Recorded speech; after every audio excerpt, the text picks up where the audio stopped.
tayo ng mga katulad po yung sa Bohol. Naiinggit po ako doon sa Bohol eh. Yung meron silang meron pong mga nagpupunta ron ng mga foreigner, nakasakay po sa kanilang para pong balsa na ginawa. Kaya-kaya po natin gawin yun. Nandito tayo sa malapit sa Metro Manila, so mas pupuntahan ho tayo kaysa po yan sa Bohol. Kasi ang Bohol pinupuntahan ho talaga siya dahil recognized po siya sa ibang bansa. So kung tayo naman, ang ilog ni Kuwain Marilao na kinonvert natin sa malinis at ginawa natin tourist spot itong mga ilog na to, ay siguro hahangaan tayo pa ng ibang bansa at gagayahin tayo. So tulungan nyo na po sana kami ho.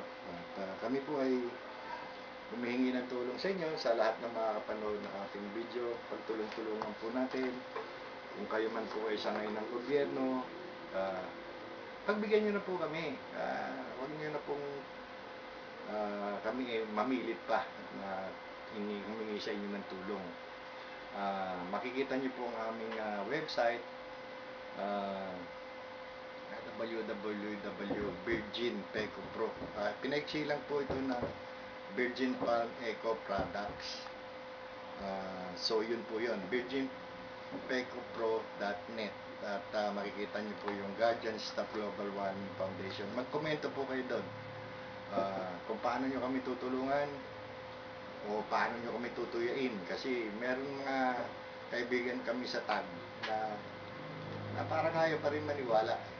So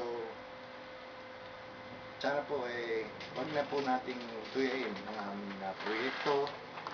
Bagkus panoodin nyo na lang o abangan nyo na lang. Wag niya po kayo magbibigay ng mga komentong hindi namin magugustuhan.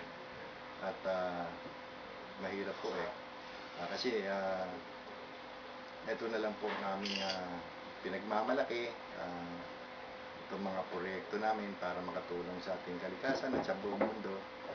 So wag nyo na po sana kaming kainggitan, magtulong-tulong na lang po sana tayo. At wag na po kayo magbibigay ng masamang komento na hindi namin magugustuhan. At siguro po uunlad po tayo ang bansang Pilipinas. Salamat po sa inyo.